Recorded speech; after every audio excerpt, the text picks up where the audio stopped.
Capítulo 17. Os vermes. Eles fere e cura.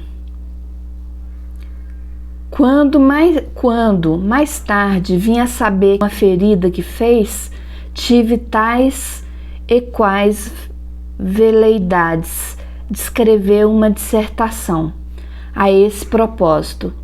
Cheguei a pegar em livros velhos e abri-los a compará-los, catando o texto e o sentido, para achar a origem comum do oráculo pagão e do pensamento israelita. Catei os próprios vermes dos livros, para que me dissessem o que havia nos textos roídos por eles. Meu senhor, respondeu-me um longo verme gordo, nós não sabemos absolutamente nada dos textos que roemos, nem escolhemos o que roemos, nem amamos ou detestamos o que roemos. Nós roemos. Não lhe arranquei mais nada. Os outros todos, como se houvessem passado palavra, repetiam a mesma catilena. Talvez esse discreto silêncio sobre os textos roídos fosse ainda um modo de roer o ruído. Capítulo 18. Um plano. Pai nem mãe foram ter conosco. Quando Capitu e eu, na sala de visitas, falávamos do seminário, com os olhos em mim, Capitu queria saber que notícia era a que me afligia tanto. Quando lhe disse o que era, fez-se cor de cera. Mas eu não quero, acudi logo, não quero entrar em seminários. Não entro. É escusado teimarem comigo. Não entro. Capitu, a princípio, não disse nada. Recolheu os olhos, meteu-os em si e deixou-se estar com as pupilas vagas e surdas, a boca entreaberta, toda parada. Então eu, para dar forças às afirmações, comecei a jurar que não seria padre. Naquele tempo jurava muito, e rijo, pela vida e pela morte. Jurei pela honra da morte, que a luz me faltasse na hora da morte, se fosse para o seminário. Capitu não parecia crer nem descrer, não parecia sequer ouvir. Era uma figura de pau. Quis chamá-la, sacudi-la, mas faltou-me ânimo.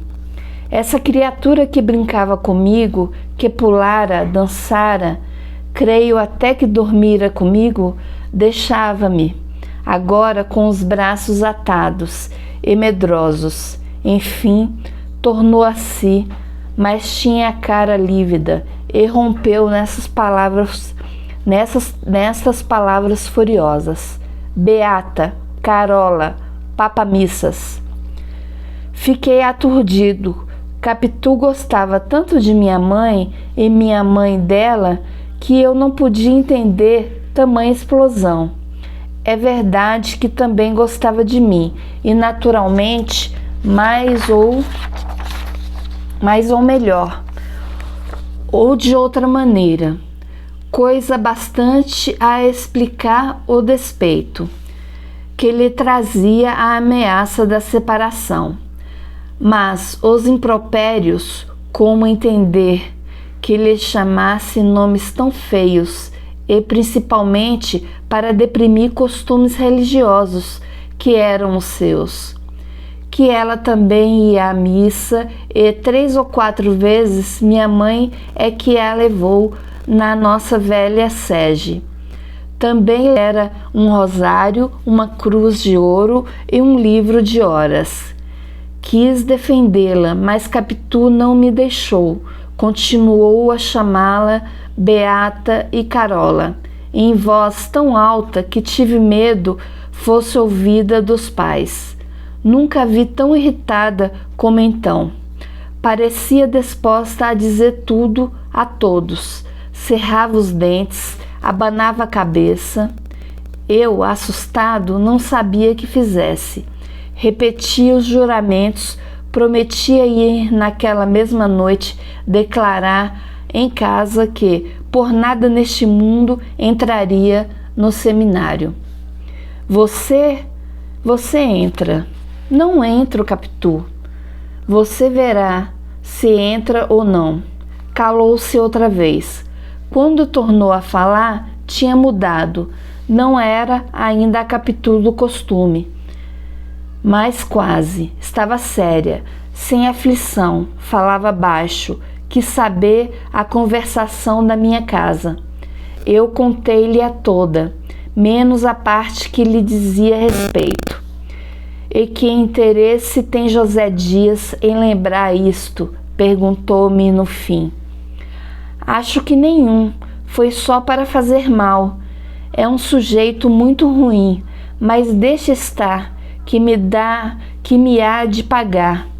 Quando eu for dono de casa, quem vai para a rua é ele, você verá. Não me fica um instante. Mamãe é boa demais, dá-lhe atenção demais. Parece até que chorou. José Dias? Não, mamãe. Chorou por quê? Não sei.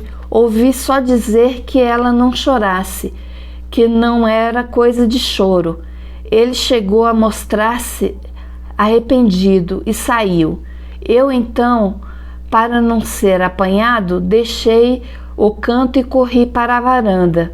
Mas deixe estar, que ele me paga. Disse isso fechando o punho e proferi outras ameaças. Ao relembrá-las, não me acho ridículo. A adolescência e a infância não são neste ponto ridículas. É um dos seus privilégios.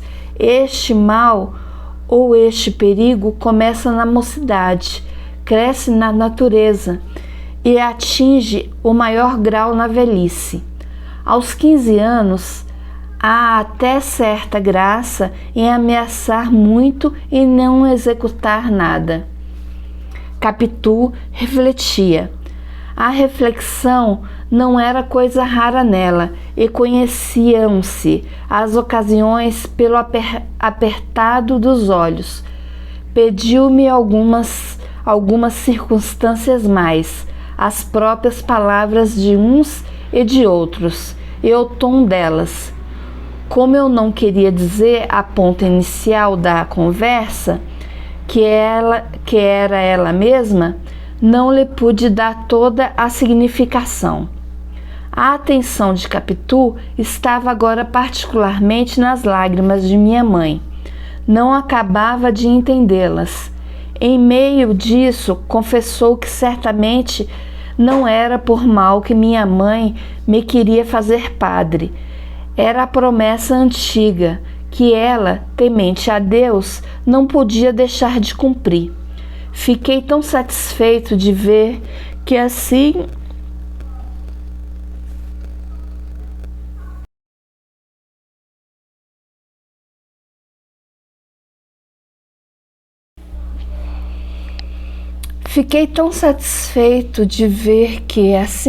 espontaneamente reparava as injúrias que lhe saíram do peito pouco antes que peguei a mão dela e apertei-a muito.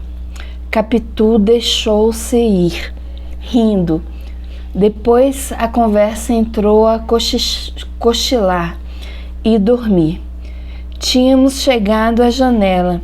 Um preto que desde algum tempo vinha pregoando cocadas parou em frente e perguntou: Sinhazinha, quer cocada hoje? Não, respondeu Capitu. Cocadinha tá boa. Vá-se embora, replicou ela sem rispidez. De cá, disse eu, descendo o braço para receber duas. Comprei-as, mas tive de as comer sozinho. Capitu recusou. Vi que em meio da crise eu conservava um canto para as cocadas.